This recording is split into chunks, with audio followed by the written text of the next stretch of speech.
Boa noite a todos, a paz de Jesus em nossos corações. Vocês já ouviram várias vezes nós dizermos que a Terra é um planeta de provas e de expiações. E hoje nós vamos falar exatamente sobre essas provas e essas expiações. Nós somos espíritos, estamos encarnados aqui na Terra e, naturalmente, as tribulações que este planeta nos oferece são as inevitáveis provas ou expiações. Falemos primeiramente das provas. Em linguagem espírita, o que são essas provas? Situações que nos servem de aprendizado ou que testam nossa capacidade. Isso que são as provas. Ou nós estamos aprendendo, ou nós estamos testando a nossa capacidade. Então a vida corpórea aqui neste planeta enseja provas e mais provas, dos tipos mais variados. Cada pessoa que encarna aqui passa por provas gerais semelhantes para todos, mas algumas são próprias para cada pessoa. É o tipo de experiência que ela precisa. Porque essas provas visam o nosso progresso intelectual, da inteligência, mas também da nossa moral. Então nós temos que progredir, intelectual e moralmente. E essas provas são assim, às vezes a prova vai testar a nossa capacidade de pensar, de resolver um problema. Outras vezes vai testar o nosso sentimento, o que nós entendemos da vida, o que nós desejamos fazer ao semelhante. Então são provas materiais e provas morais. Essas provas são muito bem-vindas, necessárias. Eu falei bem-vindas, mas o aluno que está na escola e não gosta de estudar, ou gostaria que fossem só aulinhas agradáveis, não é? Que o distraíssem, ele reclama de algumas outras matérias que são, assim, difíceis para ele, pelo menos no começo. Então, essas provas são muito bem-vindas. Tudo que Deus faz é bem feito. Tem um objetivo útil, um proveito para nós. Nós não atingiríamos esse pleno desenvolvimento das nossas potencialidades se nós não passássemos por essas provas. Nós somos um mundo em potencial, mas ele não está ainda desenvolvido. Nós fomos criados simples e ignorantes. Temos que desenvolver esse nosso potencial. Para isso, passamos pelas provas. Se não passássemos por provas assim, nós não nos conheceríamos em profundidade. Aquele sábio grego dizia, né? Conhece-te a ti mesmo. Mas como é que a gente vai se conhecer se a gente não foi testado? Se a gente não foi provocado por situações? Como sou eu? Eu penso que eu sou ótimo, maravilhoso. Será? Vamos ver diante das situações. Como a gente reage, o que a gente faz. Aí que de repente a gente diz, eu não pensei que eu era capaz disso. E aí a gente vai corrigir, se foi para o mal. Mas outras horas a gente fica feliz. Porque também a gente diz, nem pensei que era capaz disso. E a gente fez alguma coisa boa, alguma coisa admirável, não é? Então, com as provas, nós vamos realmente conhecer a nós mesmos. E não só a nós mesmos, mas conheceremos seres e coisas, o que elas são, o que representam. Tudo isso que nos rodeia. O que será que podemos fazer no mundo? Os seres humanos que estão aqui neste planeta podem realizar maravilhas se desenvolverem a ciência, a tecnologia, conhecendo os elementos, sabendo trabalhar com eles, prevenindo enfermidades, fazendo o aproveitamento da qualidade dos seres. Olha, maravilhoso, há um campo todo por descobrir ainda. Se nós não tivéssemos essas provas, nós também não teríamos merecimento para usufruir aquilo que fosse colocado ao nosso alcance. Já imaginou sermos criados perfeitos? E o que você fez para merecer isso? Você desfrutaria sem merecer. Não, Deus faz tudo muito certo, não é? Nós vamos nos desenvolver e vamos usufruir, mas mereceremos. Nós teremos ajudado a construir. Sabem, esses grandes espíritos que a gente chama espíritos de luz, em outras confissões religiosas eles chamam de anjos do Senhor. Como será? Por que eles são assim? Eles passaram por provas, eles foram desenvolvidos, agora eles ostentam esse progresso admirável. Eles sabem viver e agir com acerto, em tudo, a qualquer hora, diante de qualquer situação, de qualquer pessoa, eles sabem o que fazer, como fazer, quando fazer, para que fazer, eles sabem. Então, esse desenvolvimento desse potencial, eles ostentam merecidamente. E é para nós, eles são para nós, como assim, um exemplo a seguir. O próprio Jesus, o Cristo, não é? Quando ele veio à Terra como mestre para mostrar para nós o que poderíamos ser, não é? Ele disse, vós podeis fazer o que eu faço e coisas ainda maiores, se tiverdes fé. Então, há um mundo, de momento a gente nem acredita, não é? De momento a gente diz, Jesus, ele é bonzinho, não sei porque ele falou isso, porque ele está muito distante de nós, muito além. Mas um dia, nós nos aproximaremos dele, não é? Esses espíritos evoluídos, então, passaram com sucesso pelas provas da vida ao longo das encarnações. E é por isso que eles se apresentam agora assim, seguros, confiantes, o que quer que aconteça. Nós ainda, quando acontece, como por exemplo esse desastre da TAM, né, do avião, nós ficamos chocados, ficamos até inseguros, porque parece que a qualquer momento pode acontecer conosco. Onde está a segurança? Por que Deus permite? Se a gente não entende todas estas coisas, nós ficamos abalados.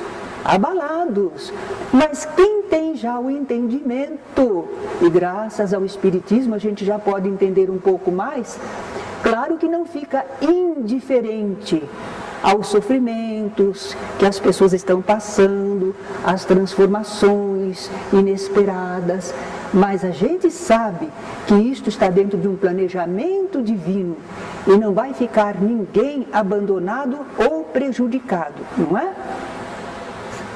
Jesus dizia assim, quem me convence de pecado? Quer dizer, quem me leva a errar? Imagine, Jesus sabia o porquê e para quê da vida, desenvolveu a vontade, o amor, a compreensão. Podiam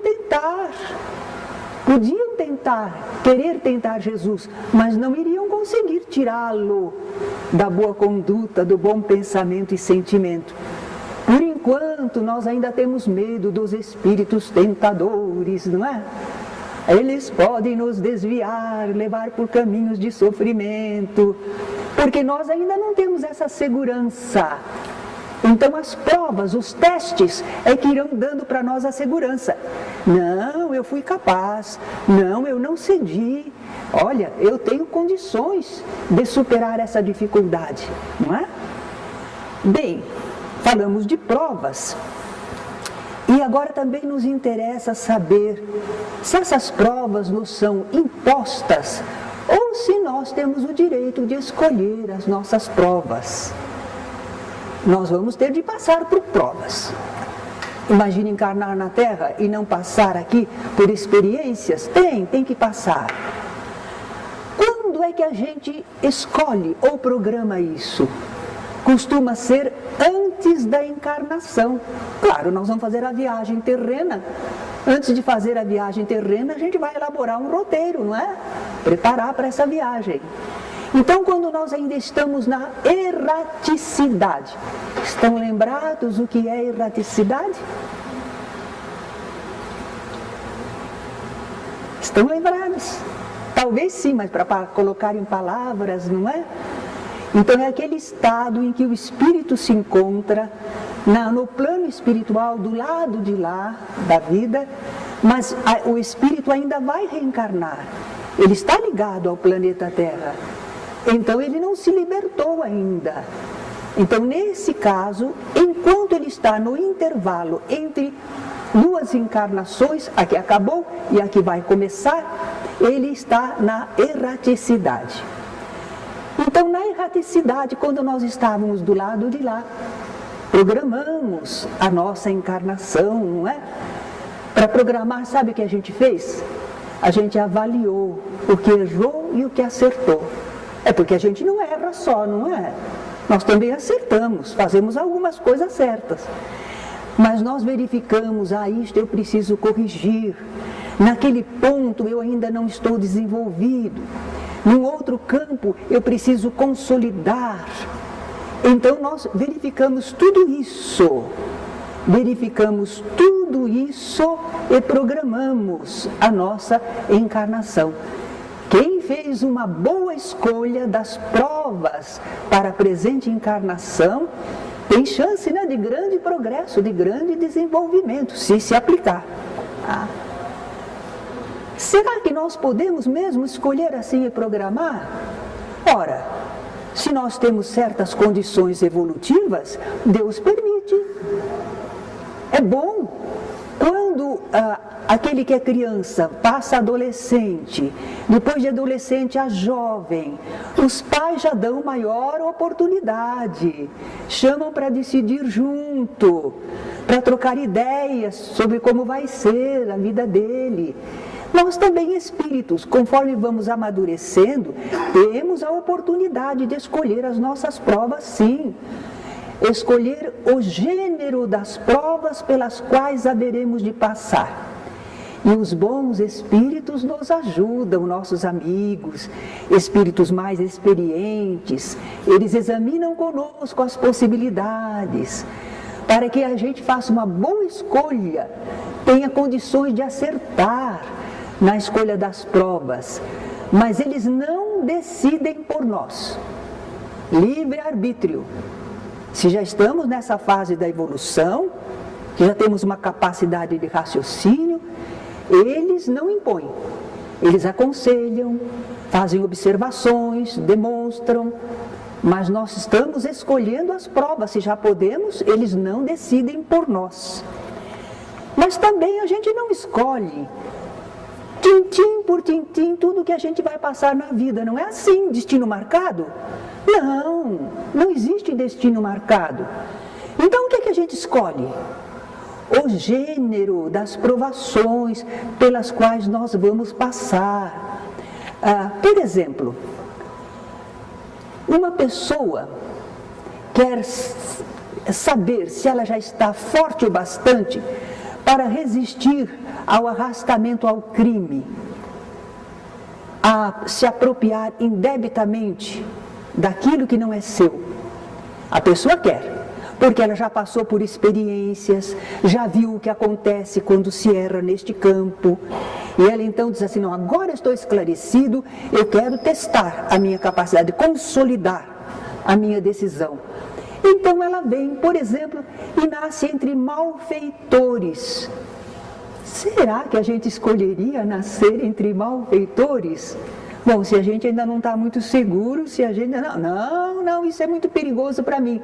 Mas se alguém que está se sentindo forte, acha que encarnando lá ainda pode dar bons exemplos, ajudar alguém, melhorar o ambiente, e ao mesmo tempo testa sua capacidade, lá vai a pessoa.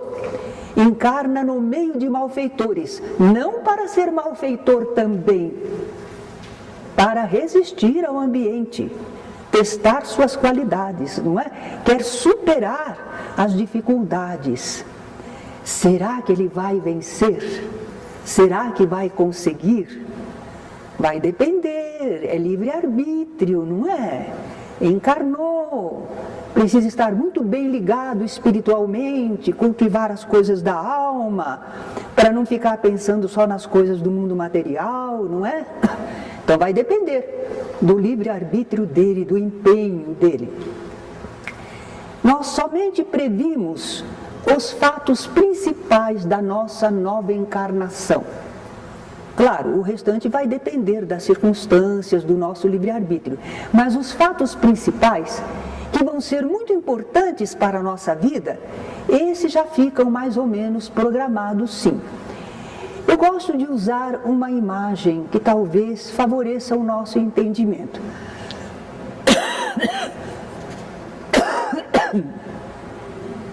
Vocês na televisão veem aquela corrida de esqui, não é? Na neve. Então tem os pontos marcados com bandeiras, onde a pessoa tem que passar com o esqui. Mas o que ela faz entre uma bandeira e outra é da conta dela, não é? Ela precisa passar por determinados pontos. Tá? Assim também nós temos alguns fatos principais previstos. E o nosso livre-arbítrio nos faz percorrer outras situações também. Vamos dizer que a pessoa escolheu, programou, com o apoio dos amigos espirituais, com a concordância deles, onde ele vai nascer. Por que ele vai nascer no Brasil, por exemplo? E não vai nascer na África, ou nos Estados Unidos, ou na Alemanha? É porque ele tem tarefas que se coadunam com o ambiente, tem ligações com grupos, com pessoas do ambiente. Então é aqui que ele deve realizar a sua tarefa. Quando ele vai encarnar? Nós temos períodos adequados. Houve regressão de memória num grupo de pessoas e uma dessas pessoas dizia que antes de encarnar ele programou nascer nesta fase da humanidade porque era uma fase muito rica de crescimento, de conhecimento cultural, de tecnologia, havia um campo maravilhoso de realização e ele queria estar presente, queria acompanhar esse progresso.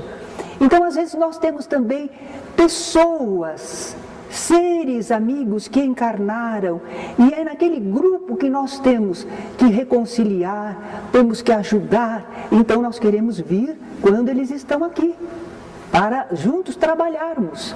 Então, há várias coisas que nos levam a encarnar em determinada época e também determinadas condições, como nós já sabemos, não é?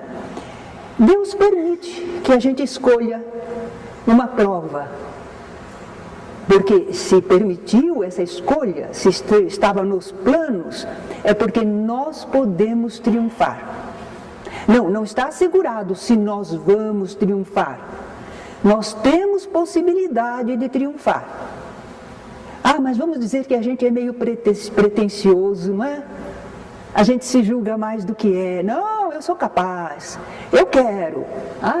Então, às vezes, deixam a gente escolher. E a prova é muito difícil. Não é impossível triunfar dela, mas é difícil. Seria melhor que a gente tivesse escolhido ainda uma prova um pouco mais suave. Mas na nossa vaidade, né? Na nossa pretensão, nós quisemos porque quisemos. Tudo bem, então a gente vem. Mas quando está diante da prova, não é? Aí a gente geme, chora, reclama. E se a gente não conseguir se sobrepor a essa prova, nós vamos aprender, sim, porque se não houvesse um proveito, Deus não deixaria. Ainda aí vai haver um proveito, mesmo quando a gente fracassa. Nós vamos ficar sabendo que ainda não estamos suficientemente fortes para esse tipo de experiência. É um aprendizado, não é? Deixando-nos a liberdade de escolha, Deus nos deixa também, é claro, a inteira responsabilidade pelos nossos atos ante essas provas e as consequências que eles vierem a causar. Mas quando nós ainda não sabemos escolher, às vezes nós não estamos evoluídos o suficiente. não temos uma noção boa, não temos uma disciplina da vontade, não temos conhecimento de causa, do porquê e para quê, então nós não estamos preparados para escolher. Não vamos escolher a prova, não. Quem é que escolhe por nós? Esses espíritos superiores, nossos amigos, eles planejam para nós, eles examinam a nossa possibilidade e nos encaminham para uma prova, uma experiência adequada ao nosso grau de desenvolvimento. Será que escolheram para mim? Se escolheram para mim, eu não sei nem se eu concordei, acho que eu não concordei, não.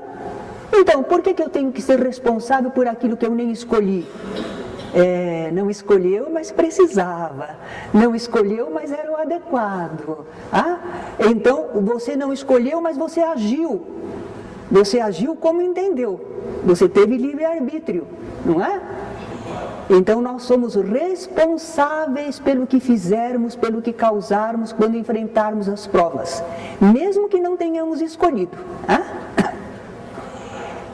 Vocês já talvez ouviram falar a queda do homem. Como é que o ser humano pode cair? A nossa vida é de progresso, a gente pode estacionar, mas não cair. Mas é um simbolismo. Já imaginou? O espírito vai desenvolvendo o livre-arbítrio e ele vai sendo capaz de escolher as suas provas. Mas dentro das suas experiências, de repente ele se extravia, ele toma um mau caminho, não atende aos conselhos dos bons espíritos. E isso não é só do lado de lá, na hora de escolher a prova, não. É quando a gente está aqui encarnado. A gente está encarnado e a gente tem a voz da consciência. Espíritos bondosos nos falam pelo pensamento, mas a gente tem o seu modo de ser, o seu capricho, a sua vontade, e às vezes desatendemos. Então, nesse caso, a gente pode errar, se comprometer. Não, a gente não retrocedeu em conhecimento intelectual, a gente não retrocedeu no sentimento. Não, como espírito a gente não volta atrás, mas a gente complicou o destino, a gente complicou as situações, não é? E nós teremos então que vir a nos reabilitarmos diante das leis divinas. Falamos das provas, agora é preciso falar das expiações. O que será uma expiação? Prova a gente já aprendeu. Expiação são as consequências de nossos erros e faltas. São consequências das quais nós não podemos fugir. Somos obrigados a enfrentar. Olha a lei de causa e efeito, a cada um segundo suas obras. Não há como fugir. Entretanto, isso acontece não por mal, para nos castigar, é para nos reajustarmos, para entendermos, para nos corrigirmos e para avançarmos acertadamente. A expiação tem fim. Ela vai terminar quando? Quando que uma expiação vai acabar? Quando os últimos vestígios da falta desaparecerem. Será que é fácil fazer desaparecer os vestígios de uma falta? É interessante que na doutrina espírita a gente não aprende inferno, condenação, penas eternas, não é? Mas olha a responsabilidade. A gente fica sabendo disso, Se a gente ultrapassar os limites, agir erradamente, nós vamos sofrer consequências. E até que a gente restabeleça tudo, que aí suma o vestígio da falta. Vamos daqui a pouco entender melhor.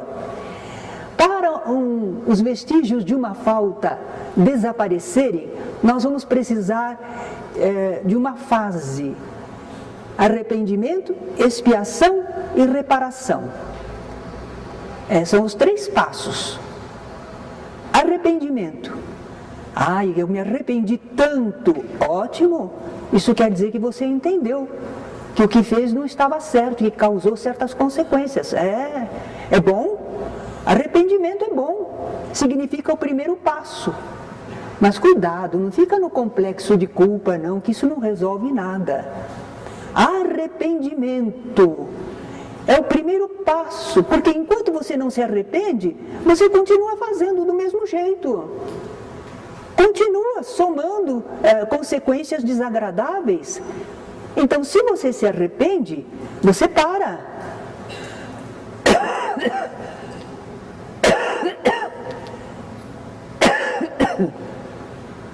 Você não vai querer levar adiante uma situação que resultará em problemas para você, não é? Então, só o arrependimento não basta para a reabilitação, é o primeiro passo. Mas o arrependimento também suaviza as angústias da expiação, porque quando a pessoa entende, se arrepende e ela está enfrentando consequências, lá no fundo dela mesma, ela diz, mas é justo, né? Mas eu fiz, não é? Então não há por que reclamar, ela sabe que é consequência do que fez, né?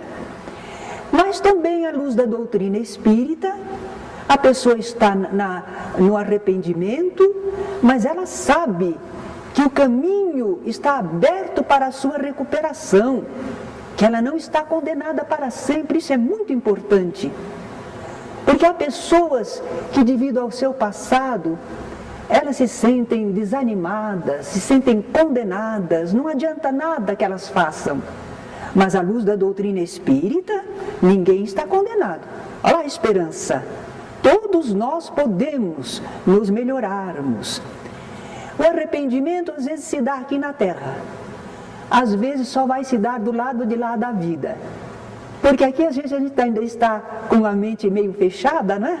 A gente só vê o que é material e a gente diz, fiz o que quis e olha, nada me aconteceu. Só depois que a gente vai ver.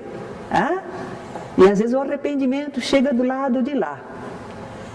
Se um culpado não se arrepende, ele sofre por mais tempo, mesmo no plano espiritual. Porque ele continua a enfrentar as consequências do que fez e ainda não está dando começo à sua recuperação. Vimos a primeira fase, que é o arrependimento. A segunda fase é a expiação propriamente dita.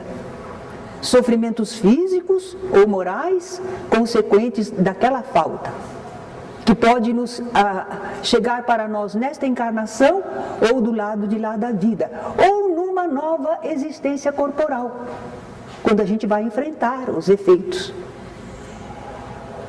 Sabem, não há uma regra absoluta, uniforme, quanto à natureza e duração da expiação, porque vai depender da gravidade da falta. Uma pessoa às vezes comete um erro, mas ela não tem o mesmo agravante de uma outra, que o fez com crueldade.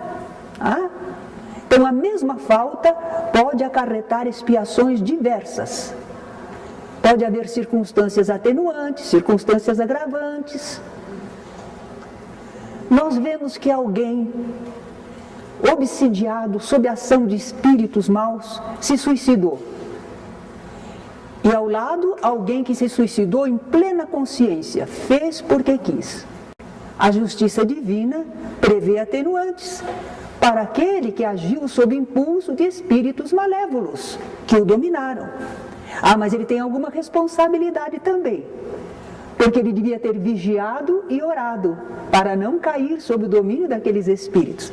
Mas é menos culpado do que aquele que fez com consciência, porque quis, não estava obrigado a isso, não é? Então, que não respeitou as leis divinas. Há uma lei geral. Toda falta terá punição. Só que essa palavra punição, castigo, é consequência. Toda falta terá consequência. Uma consequência desagradável. E todo ato meritório, terá uma recompensa, terá um resultado bom, segundo o seu valor. Às vezes a gente fica pensando, como será que é o nosso passado, né? Será que a gente ainda tem muita coisa para expiar? Porque Deus não faz a gente expiar tudo de uma vez só, não. Gosto de dizer que Deus nos faz pagar em suaves reencarnações. Suaves reencarnações, né? Prestações. Em cada uma a gente resgata alguma coisa, e do outro lado a gente continua aprendendo, a gente continua convivendo com amizades, continua usufruindo da vida, porque não é só pagar também, não é? Nós estamos vivendo, viver é bom, viver é algo admirável, não é? Agora, Deus também não apressa a expiação, porque às vezes a gente diz assim, Deus devia dar um jeito nessa pessoa, Deus não apressa a expiação, Ele é paciente, também age em termos de eternidade, não é? Mas o Espírito, às vezes, está demorando muito a compreender. Ele não compreende o que lhe seria mais útil e ele está se comprometendo cada vez mais. Então, aí sim, a sabedoria divina pode impor uma existência a essa pessoa. Porque essa existência vai lhe servir de expiação, mas também vai servir para a sua purificação e o seu progresso. Então a misericórdia divina não deixa a pessoa errando indefinidamente para sempre. Aí vem a reparação. Arrependimento, expiação, reparação. Que é a reparação? É fazer aqueles a quem se prejudicou tanto bem quanto mal tenhamos feito. Existem umas trovinhas através do Chico Xavier que dizem, por exemplo, que uma pessoa, um homem, explorou uma família, roubou os haveres dele, deixou na miséria e a família dele prosperou.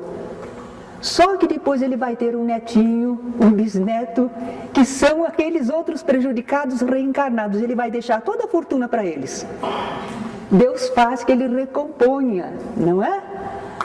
Mas nós precisamos fazer isso por querermos, porque a lei divina corrige muita coisa, mas nós precisamos corrigir, porque nós entendemos, porque nós queremos fazer o bem no lugar do mal que fizemos. É por isso que às vezes há algumas encarnações que nós, olhando de fora, dizemos, se fosse eu não aguentava, se fosse eu abandonava, porque você não está na experiência daquela pessoa. No fundo da consciência, ela sente que precisa estar ali ao lado, suportar, fazer o bem, porque aquelas pessoas são como cobradores, têm direitos a cobrar atenções, devotamento, para que possam se refazer.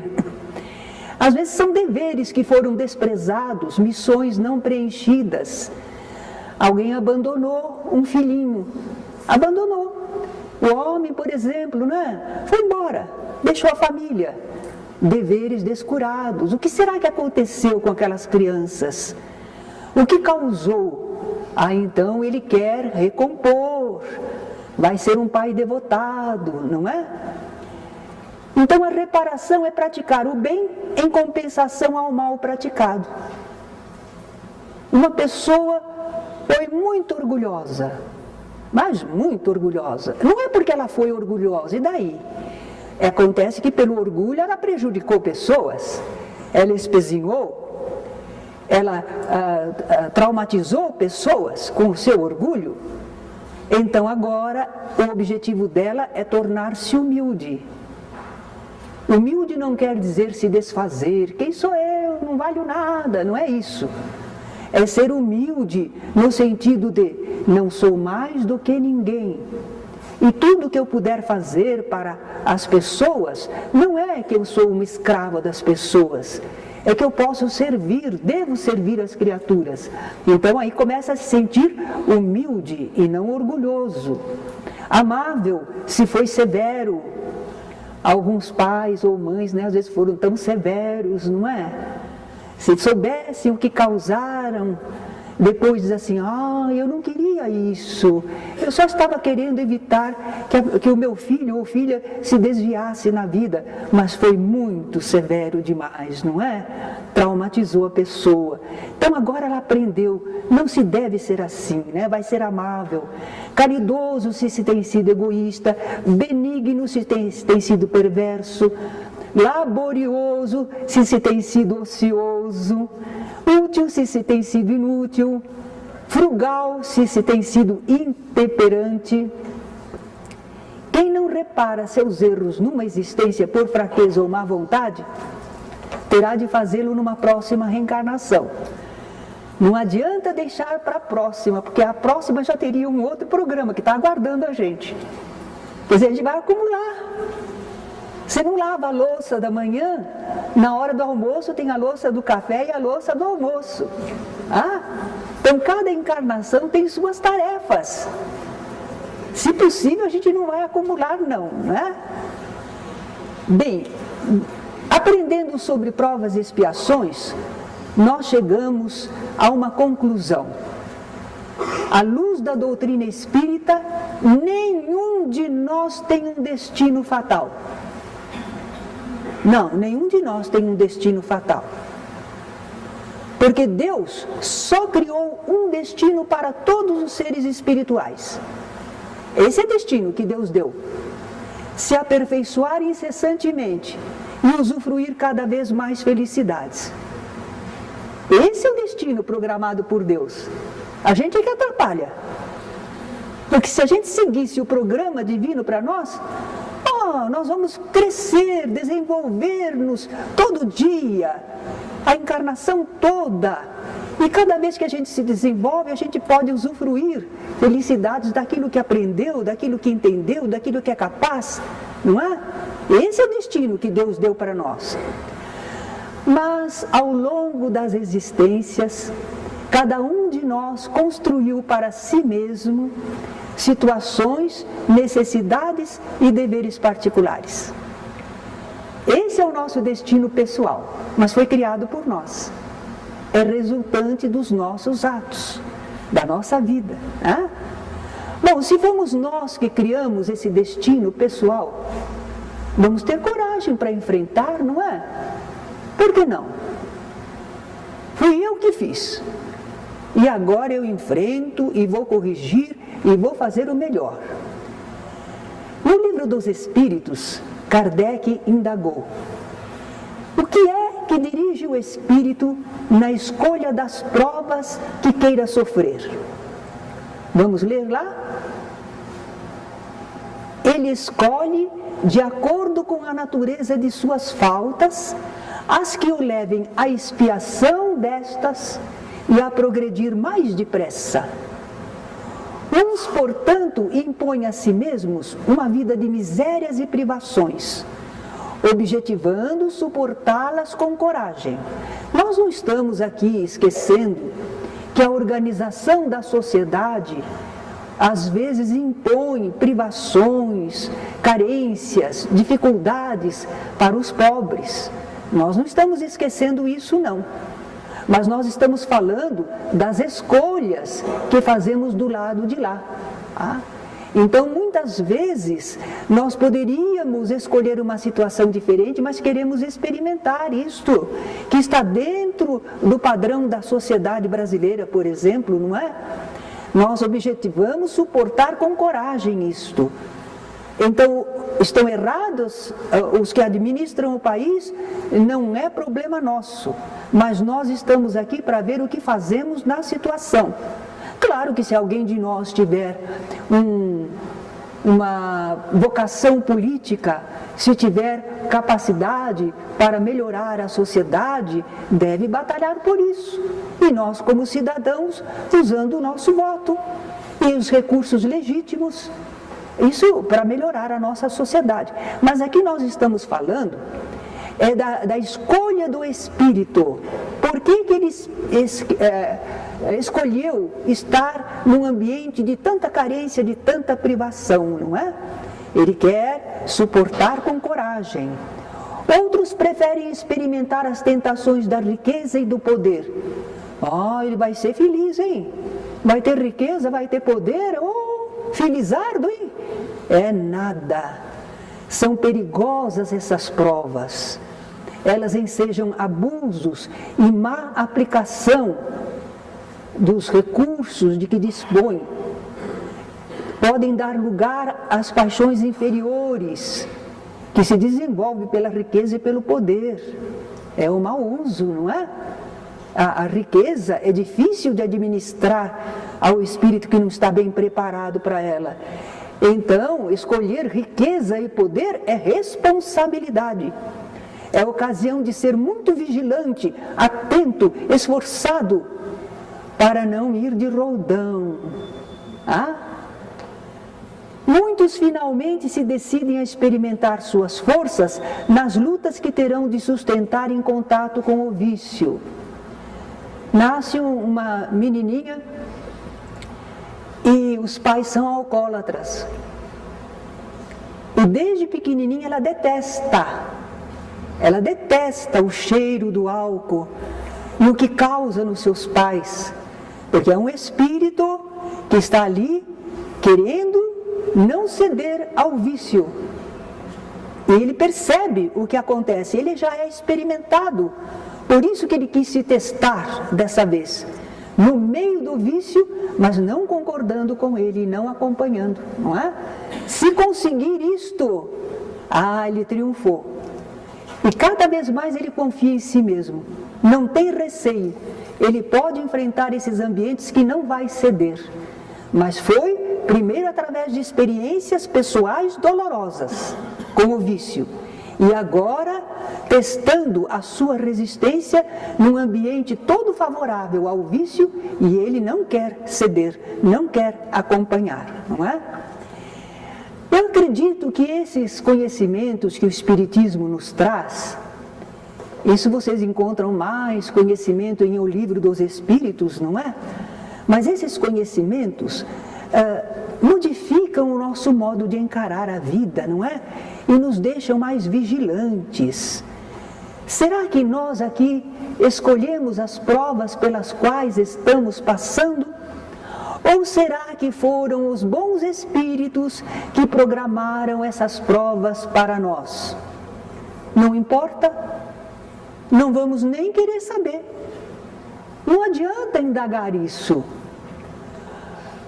Se a gente escolheu ou não escolheu, nós estamos dentro delas. E o que nos interessa é nos sairmos bem dessas provas. Então vamos nos lançar à boa luta da evolução. O espírito quer, ordena, o corpo obedece. Essa história de dizer que a carne é fraca mesmo, porque quem manda é o espírito.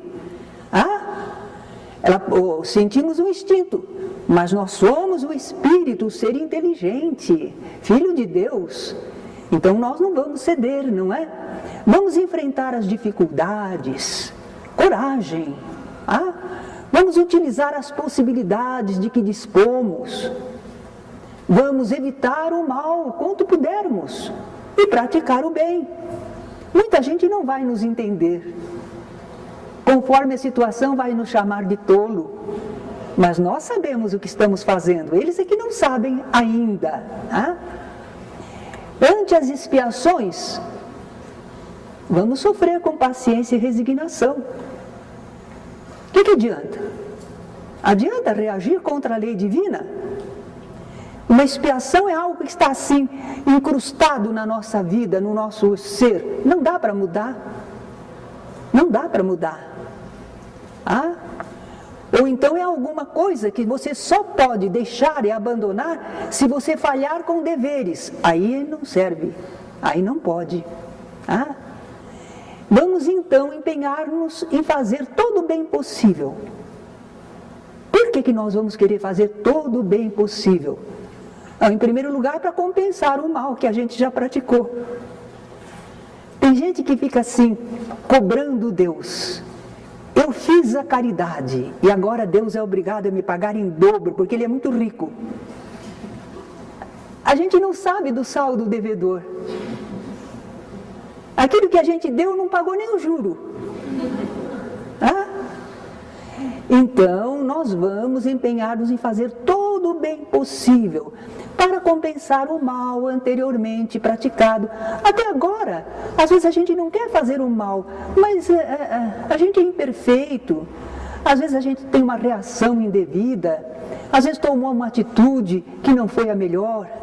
Mesmo agora a gente está praticando coisas erradas. Então vamos fazer o bem para equilibrar a balança da justiça divina, não é? Assim nós iremos transformando o nosso próprio destino, aquele que nós criamos para nós. O que Deus criou é que nos aperfeiçoemos, que usufruamos de tudo aquilo que desenvolvermos. Esse é o destino dado por Deus a todos nós. Mas nós fazendo assim, nos esforçando para o bem, suportando as dores e dificuldades com paciência e resignação, nós vamos transformando para melhor o nosso destino pessoal. Cada um de nós, está na nossa mão, depende de nós. E nesse ponto, Jesus aconselhou no seu Evangelho: entrai pela porta estreita. Que porta estreita seria essa? Porque Jesus está falando para o espírito, não está falando para o corpo. Entrai pela porta estreita. É o dever, é o que é certo, é o que é correto. Essa porta é estreita, não é nem para lá nem para cá, é aqui, certo?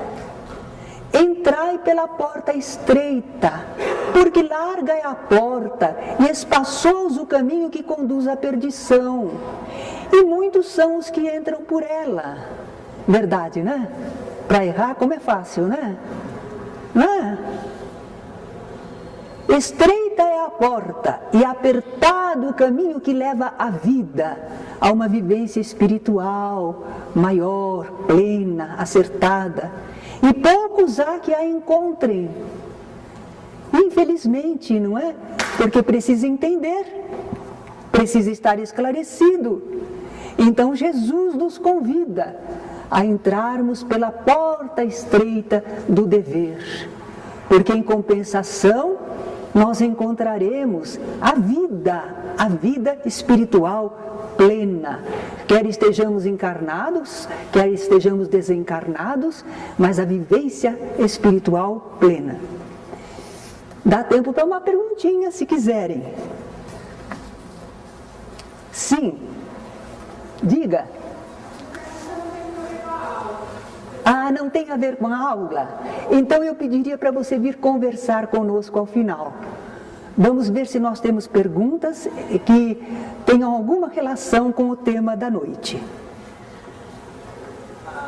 A expiação, ela serve como prova? Muito bem lembrado. O Valdir está me perguntando se a expiação serve de prova. Serve porque ela atesta para ver como é que nós estamos. Então Kardec diz assim: toda expiação serve de prova, mas nem toda prova é uma expiação. Claro, a prova pode ser só uma experiência, um aprendizado. Mas a expiação, que é obrigatória, entretanto pode testar a nossa boa vontade, a nossa docilidade, conforme nos comportarmos dentro da expiação. Porque tem gente que está na expiação, mas está revoltadíssimo, blasfemando, agredindo. Aí não adianta, não é? Não está resolvendo o problema. Mais alguma perguntinha? A gente viu em outras aulas que existe uma fila de espera para reencarnar. É tão fácil como a todo momento poder vir. Pode um espírito que viria numa condição mais suave aceitar de vir numa condição mais difícil somente para poder reencarnar antes? Sim, mas não é muito provável que ele escolha limitações, a não ser que seja para abrir caminho para outros. Helen Keller, essa grande alma que viveu entre nós, quando ela tinha 2 anos de idade mais ou menos, ela era saudável, inteligente, mas ela sofreu uma queda, e com essa queda ela ficou cega, ficou surda, e em consequência ela parecia muda, porque não ouvindo, não sabia reproduzir a fala. Só quando uma professora especial uma moça pobre, mas dedicada, e que também tinha algumas deficiências de visão, ela e um irmão. Ela foi ser professora, como se fosse assim uma governanta da menina. E a menina era rebelde, porque era inteligente e explorava a família, porque ela fazia o que queria. A família tinha pena dela. Então ela dominava o ambiente, não é? Mas vem essa professora especial, doma a menina, mas a ama profundamente e começa a ajudá-la, até que um dia a menina descobre que aquilo que a professora fazia com ela, de pôr os dedos na sua língua para produzir um som, para que ela pudesse sentir, na própria língua da professora, para que a menina pudesse sentir a vibração. Todo o trabalho que ela fez, um dia a menina entendeu que aquelas vibrações correspondiam a nomes de coisas. Então aí ela deslancha, ela entende, ela aprende a escrever em braille, ela fala, consegue reproduzir, embora eu assisti filmes naturais da época mesmo, então a fala dela não é tão bonita, não tão harmoniosa, mas dá para entender. Ela fazia palestras, conferências.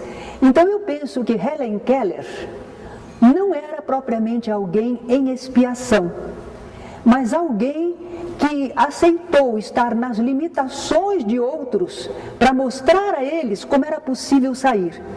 Porque ela se formou, ela abriu caminho, muita gente criou coragem. Se ela, cega, surda, podia realizar aquilo tudo, os outros também. Então ela abriu caminho para muita gente. Se for para isso, eu acredito que um espírito possa escolher uma limitação. A gente nota, por exemplo, que não era kármica, que ela não devia, porque ela nasceu saudável. E foi uma programação de vida para ela poder sentir como os outros eram e abrir caminho para eles, não é? Então, se for para isso, sim. Agora, um espírito escolher reencarnar com limitações, para quê? Só para ele? Para ele dizer, eu quero experimentar, eu sou capaz. Isso aí não adianta, é muito egoísta, certo? Não. Então eu acho que qualquer espírito escolhe vir com qualidades normais, para com elas trabalhar. E é no seu trabalho, na produção, no relacionamento com o semelhante, que ele vai conseguir realizar algo de bom, demonstrando o que a criatura humana pode. Eu acho que não tinha marcado, mas ou não sei se marquei e não falei, Jerônimo Mendonça, eu não esqueço de falar dele. Quem é que conheceu Jerônimo Mendonça? 1, 2, 3, 4, 5. Jerônimo Mendonça, ele morava em Ituiutaba, Minas Gerais. Aos 19 anos mais ou menos, ele era jovem, saudável. Felizmente ele tinha conhecido o Espiritismo. Ele sofreu uma enfermidade, a enfermidade se manifestou. Uma espécie de reumatismo deformante, mas era muito mais que um reumatismo. Dores, limitações, ele foi ficando paralisado, cadeira de roda, depois numa maca, ficou cego, só mexia assim o pescoço, a pressão dele oscilava entre 20 e 0. E entretanto, ele fundou uma creche lá em Ituiutaba. Ele viajava numa Kombi deitado na maca, esteve aqui no centro por 2 vezes fazendo palestras, com todas as limitações e dores. De vez em quando o pessoal fechava as cortinas do palco para poderem cuidar dele, depois ele continuava, falava lindamente do Evangelho, cantava, dizia poesias, era alegre, a presença dele não era de tristeza. Deixou um grande exemplo. Ele gravou CDs, ele ditou livros, enfim, foi admirável a vida dele. E ele tinha muito bom humor. Ele contava que lá ele gostava de cinema. E lá na cidade dele, então, o pessoal levava a cadeira dele de rodas, né, enquanto ele não tinha a cadeira de rodas ainda, para o cinema. E punha no intervalo das poltronas. E uma noite uma moça tropeçou na cadeira e disse: também esse aleijado está sempre aqui no cinema. Ele disse: ah, minha filha, mas você também não para em casa. Numa outra ocasião ele dizia assim: o Divaldo Franco, grande orador, não é? Aplaudido por multidões, é verdade, mas eu saio carregado. Ele tinha um bom humor extraordinário, no meio das dores, das limitações. Agora imaginemos como deve estar Jerônimo Mendonça do lado de lá da vida. Ele expiou, recompôs, sem rebeldia, sem agressividade, pelo contrário, aproveitando o que podia de si para fazer o bem. Que encarnação maravilhosa, proveitosa. De um lado a expiação, mas do outro lado a realização de um bom espírito, não é? Tomara que nós sejamos assim também, que ao final da nossa reencarnação, de um lado ficaram as expiações, mas do outro lado as realizações felizes, seguindo Jesus. Obrigada.